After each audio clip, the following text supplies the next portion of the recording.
and so what's kind of interesting about this now, looking at all my stuff, I'm looking over the sheet. Do I have it all filled in now, roughly? I've got stock. I've got upbringings, backgrounds. I've got skills. Yes, that's right. Now, oh, right, that's a nice short skill list. I was kind of scared. Yeah,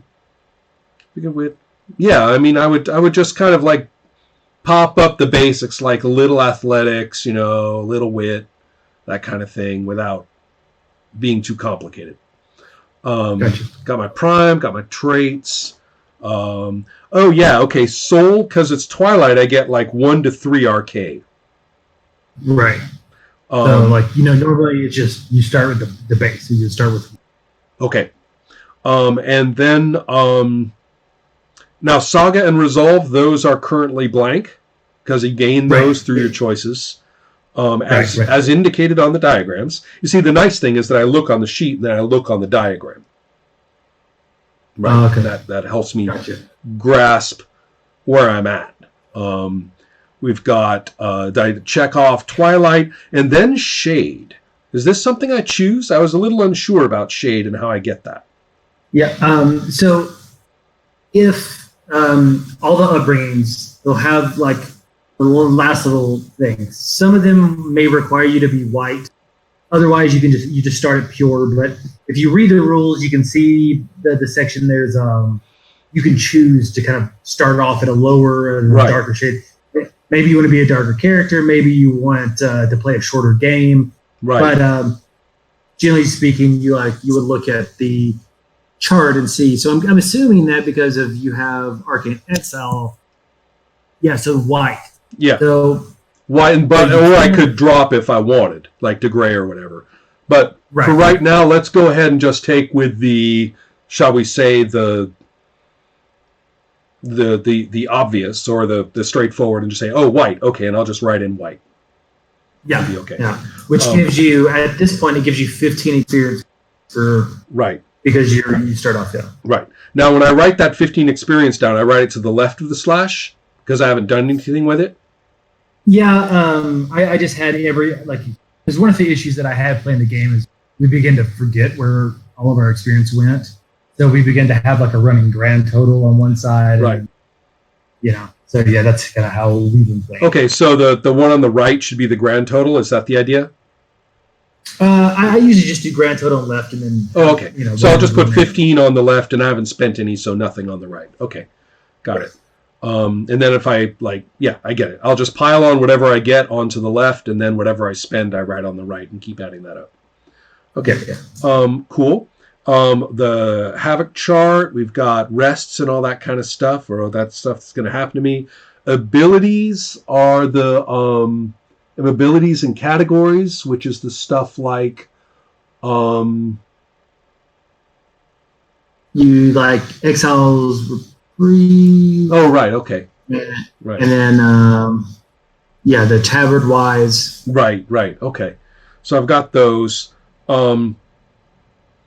I've got my current spirit and grit totals, which are currently up. I would go ahead and get armor and weapons and stuff like that as I see fit in a bit. Essence, damage, sanguine. We've got our 3 little boxes there. Yeah. Well, so just how I did that, because I'm not great at Excel. So the idea is your essence damage you write in the box next to essence, and the sanguine damage that you take you write in the next box. That we can compare it to the thresholds above. Okay, got it. Okay, and then we've got over here, I'm looking at the destiny running along the side. And if I look over here on my sheet, I'm going to end up with Destiny after I start getting points of Saga and Resolve. Or do I write in something now? You would write it now. Okay. If you have it. Sometimes we'll start the game and then kind of develop the Destiny as we go. I kind of like that. You kind of get into the skin of the situation first. Yeah. We've done both, just depending on the game we're playing. Right. Okay, now there are the books then, finally. Right. And tell me a little bit about the books. They are made of what? The Destiny and the Vices? Okay, so every character has 2 paths, 2 concessions. And then if you're pure or white shade, which your character is, you would choose one of those 4 to be tagged also as a vice. Right. And then I have another sheet because at first it used to be on the character sheet, but we were, the Doomsmith uses those way more than the player. Right.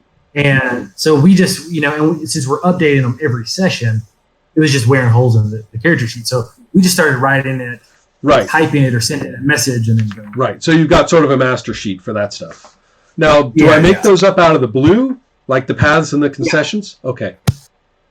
Yep, absolutely. Well, what we do is the first session when we're talking, we decide right then and there what's going on with their game. What do we want to see? Right. And so, for your character, like maybe one of your concessions right off the bat because he's a drunk is, I can't escape the bottle or something like that, right? And then who knows? Maybe you're because you're on the run from something. So maybe one of your passes, I got to find the answer to whatever this item is that I've stolen, or whatever it happens to be. And then as we talk about it, we're like, okay, I see what your character, the direction is you're going. I see this character where they're going. Then you would just write, okay, 2 paths, and these are goals that you have or situations that you want to see. Right. And then you would write concessions, things that would pull you away from those. Now, what's kind of interesting is that it'd be almost too obvious to take the alcoholism as a concession, and it would be kind of interesting instead for the magic to be something about the magic to be the concession instead. So really, the alcohol is a thing, but it's not like he's not a story just about the perils of alcohol, right? So something like that is what I would have in mind. So all right, so that's where the paths and concessions come from. One of them is a vice, whatever it is, and then I call those my books. So we're good. All right. Well, in that case, that actually really helps. I'm looking at the sheet, walk through some of the options, learn what things kind of feedback on each other and all the rest of it. Looking at the diagrams now, and I have you, my friend, were bitten by the diagramming bug. As I have here my printout of your endless succession of, oh wait, let me try it again, which is kind of funny and great. So I'm pleased by this, especially because I could really see what you were doing as you worked your way through it. You gave kind of the big broad strokes one, and then you refined pieces of it. You're like, oh, okay, well these mechanics fit into this piece, right? And you kept going with that. Now I wanted to clarify. I know I touched on this a second ago. What's the relationship of the term destiny to the term books? Okay, so, and this is something that I've changed around, messed with. But you would have this one. It's like a book, is what it is. But it's your destiny. It's your ultimate destiny, and your paths a lot of times will direct toward the destiny. So it's kind of like a focus. But every so often, you get an actual scene where your destiny is one of the choices. So it's a bigger step toward your destiny. It brings that main storyline into focus. And then if you deny it, then you get to write another sentence. So the destiny becomes 2 sentences. So it's a bigger, you get to focus it more. Maybe that's not the direction I wanted to go. And then, you can, and if you like it, you can burn your soul and purchase more of these scenes. So the destiny is a book that you can kind of manipulate a little bit more. And it's kind of the end all be all main storyline. Okay. I think I'm getting a really interesting look at this. And what's odd is how much the diagramming reminds me of James V. West's game, The Pool, which is an extremely broadly built system. In other words, there's how am I going to put it? It's grain. Its coarseness of grain is vastly larger than yours. So basically, there's one roll to decide any conflict and stuff like that. Mm-hmm. So it's real coarse grained, but but the fact that you make choices in the moments of resolution that bounce you this way, bounce you that way in terms of specific mechanics and resources, and then also ultimately the whole point of play is to add or change the paragraph about your character. So you've got it kind of broken down into paths, concessions, and this concept of destiny and all the rest of it. His is just like a few sentences with no particular name. But so the grain is different. But the idea being that all this play basically says, how has my guy changed verbally? This is, and what is this about verbally from now on? And so that's good. It's high praise. The Pool is one of the great games. So I'm saying you've got a very functioning chassis at work here.